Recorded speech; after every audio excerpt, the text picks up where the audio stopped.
Who let the dogs out? Who let the dogs out?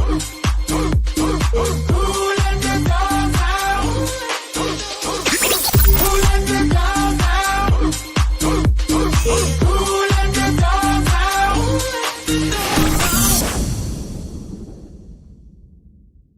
Hey everyone, welcome to another episode of Unleashed. And joining me today is my guest, all the way from Missoula, Montana, is Pup Jakko. How are you? I'm doing pretty good. How are you doing today? I'm doing really good. Glad you were able to get on here with me. I've had a few from Montana, but I don't know that I've had anyone from Missoula, but that could be wrong, but I don't know of anyone. So first thing I'd Oh, like to find out is about the inspiration behind your name, Pup Jakko. originally I started out as a fur, back in Illinois, probably 2016, and then, kind of just started kind of making a name for myself. First started out as Jackie, then a few other changes, and then after a while just came to be Jacko. Lots of my friends know me as Jacko. Basically, a lot of my family members know me as Jacko, and it just stuck with me. And it's I've never heard of another Pup Jacko, and I do actually like the name. So, Thank you. so also like to find out a little bit about your pup hood. I know it looks blue and black. Is there any significance? Is that a favorite color or? Well, it is actually my starter hood from when I first got into the pub community. Okay. I am actually looking to get some of two custom ones here soon.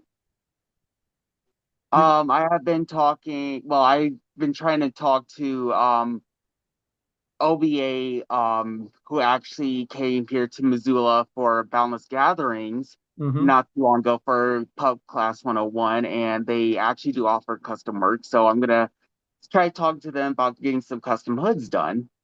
Oh, awesome. Yeah. I started out with I think where most of us starts out with the good old Amazon hoods. Yeah, And after I figured out, yeah, this is for sure what I want to be, then I ended up doing a custom from Mr. S Leather and have loved it ever since then. yeah, that I was about to go with them a little while ago. Now that I think about that too, everybody was telling me Mr. S Leather. Yeah, they do a really good job with their hoods, and I've been very pleased with mine. So, well, how long have you been a pup? Um, let's see, probably about 5, 6 years now. Okay, so you're a little longer than I have been and everything. So when you think about, 5, 6 years, you've seen a lot. And Yes. and what have you found has been the easiest part of being a pup in this community? I guess the easiest part about being a pup in the community is usually finding other like-minded people who kind of understand like what you can go through sometimes. Sometimes you just need someone to lean on, to talk to, someone you can trust. Which is a major thing I see in the community is trust. Oh yeah, exactly. Well, opposite of that, what have you found to be more difficult within this community? Um, well, I want to say personally, moving from like one side of the country to the other. It is a very big thing. So being actually in a place that actually has a pub community versus where I used to be in Illinois, which didn't have any at all. Because right where I grew up was like on the border of Iowa, so a lot of things weren't really seen or heard of. I want to say it's kind of, I guess it's kind of weird. It's kind of hard fitting in sometimes. Yeah, and I see that with some other pups that sometimes it's hard to fit in, but we hope that most of our communities are very welcoming to anybody and everybody that wants to be a part of it. Yeah. Well, what advice would you give somebody that is just now starting to get into the community? What kind of advice would you give them to get started? Well, I would say if there's any like community events, I would say try joining in on those. Like I've been going to the events for a few months now, and people and everybody here kind of knows me now. I never really expected to be out in Montana, so it actually helps a lot. Getting to know people, reaching out, talking, um, just trying to make some more friends and see what they would advise. Okay, all right. Well, I'm curious. 5 or 6 years ago, what was it that you saw that you wanted to embrace your this puppy lifestyle? What was the Well, that one, that so basically one reason why I did kind of transition into the whole pub community thing is was actually a sign of trauma from my mother, okay, but it actually kind of turned out something bigger into that. Because growing up, it wasn't really easy for me. It felt like nobody was there, and so turning to the pub community, it felt like someone was there to listen, giving you the attention that you possibly needed or probably asked for. And if you needed help, they were there for you. okay, and yeah, I agree with that. Well, this question doesn't really have a lot to do with the pup community. I just like to find out where people's bucket lists are.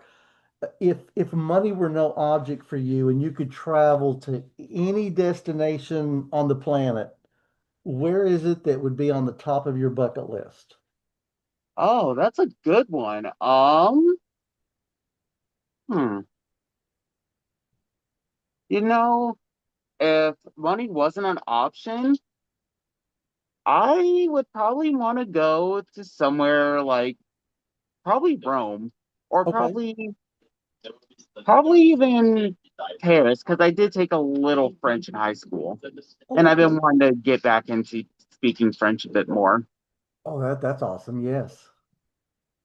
Well, so I'm curious, what do you have a lot of pups there in Missoula? There are actually quite a few pups here.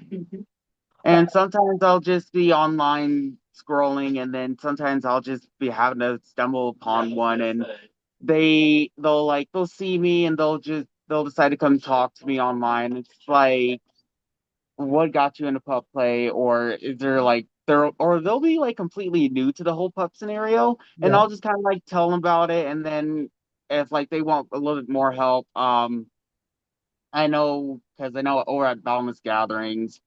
Um, we do the pup classes, and I usually tell them when we do those. So, like, for those who want to get know more about it, that's always an option to help them out. Okay. Well, I know there is a Montana pup Facebook page because I'm a member of that page, and it's got quite a few members on that specific community, which is good to see. Yeah. So, if someone saw you on this podcast and wanted to reach out to you, how is the best way of them getting in touch with you? Um. Well, that was the same thing I asked myself. I was asking, well, how would I reach out to Twigs? So, I was kind of guessing on a few places I could think. I was like, I think someone mentioned he had a Facebook group. I think someone did mention you had a Telegram. And so I did reach out to you on Telegram, thankfully. And I Hmm. feel like if you have like a brand you want to keep, like a recognition, and you have a name you want to keep, it makes it easier to kind of have like all you like your usernames kind of similar. Yes. So it's easier for people to find you because that's what I'm kind of doing with my own group, my own community, and everything. So just so people can find me easier. So it makes the whole world easier. I'll say that. Okay. And did you want to share your Telegram on here? So if someone wanted to reach out to you, they could? Yeah, I can do that. Okay. All right. Do you all just offhand know what your handle is on Telegram? You can mention. Jacko the Arcanine. Okay. Okay. We I'll make sure that gets added to it. But Okay. any last words you have for us before we get off of here? Um, actually, I think there is. I will say keep on trying. Every day is a new day. Even though sometimes it feels like you want to give up, don't. It's never worth it. Just keep trying. You'll succeed. Yeah, agreed. So, well, Pub Jacko, it was awesome getting to talk to you and catch up just a little bit as we were on here. And I hope that we get to talk again down the road. Okay, thank you. All right. Talk to you soon. Bye.